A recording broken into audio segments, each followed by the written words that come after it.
Hello and welcome to ERP Radio, your recovery resource. My name is Jennifer Stewart, and today we're doing a roundtable discussion.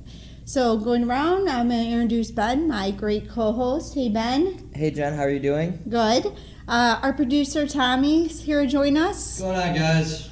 And then one of our awesome content writers, Pam. Hi, everyone. So today's topic is on Prince's passing, and pop artist legend Prince had an accidental death from fentanyl, a prescription painkiller. And the crazy thing is that he didn't ever have any signs of addiction or alcoholism in his past. And actually how the fentanyl abuse started was from all of the crazy dancing he was doing on the stage, wearing high heels, jumping off 20-foot stages, and it led to him having pain in his body, and he was prescribed fentanyl, and he, I guess, got addicted, and it led to his passing. And horrible, terrible story, but it's right up our alley with what we do here at ERP. So I'd like to open up the discussion on Prince's passing. I think it's very sad, and I'd like to hear your guys' input on it. Sure. Well, I personally think, Prince is one of the best artists from the last 20 years. His music really defined much of the era for when he was playing.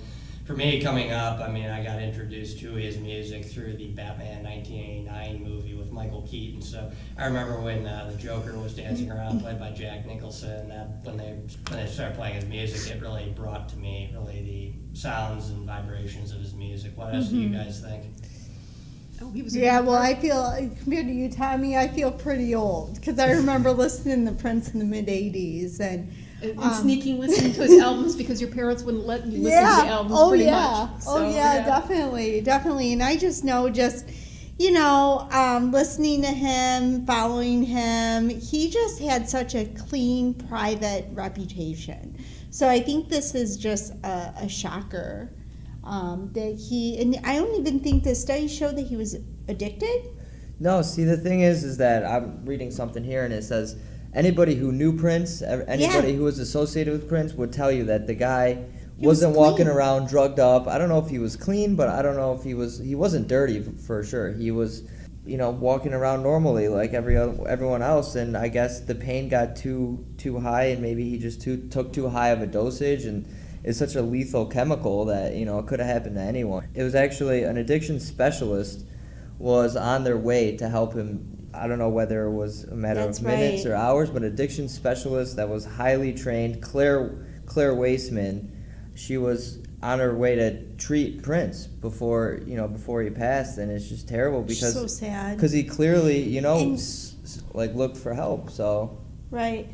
And that drug's so lethal too. He was just doing it to numb his pain or what have you, and it just goes to show that those drugs are just so deadly, especially for people that have an addiction problem. Yeah, they're super deadly. Fentanyl, they said, in fact, they only recommend that experienced doctors prescribe it, and only then, usually for cancer patients.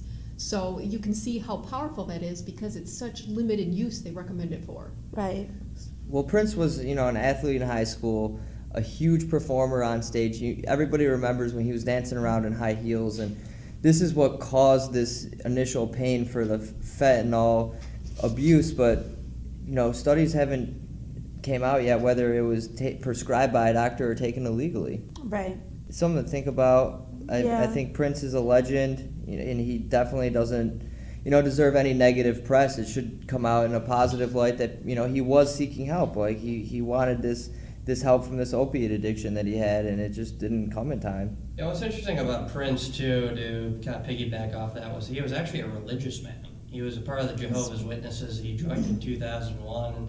Part of his whole thing in terms of his realization of things was he was so interested in the Jehovah's Witnesses part of Christianity was that he would go to people's doors and knock on behalf of that religion to try to bring people into the faith of Christ.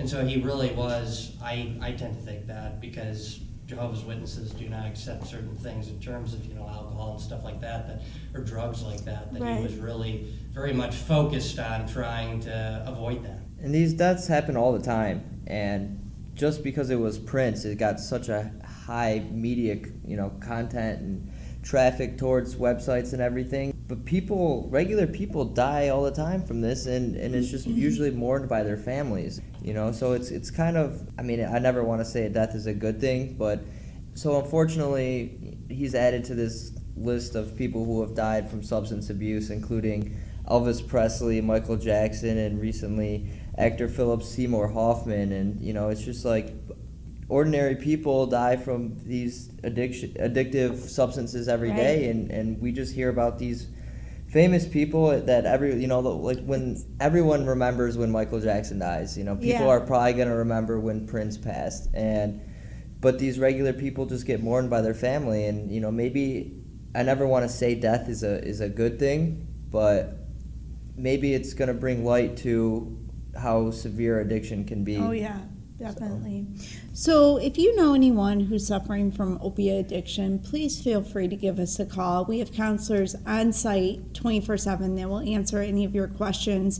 Let me give you our phone number. Phone number is 844-548-3407. All right, well, that wraps it up for today. I thank my great co-hosts, and tune in next week. Thanks, Jen.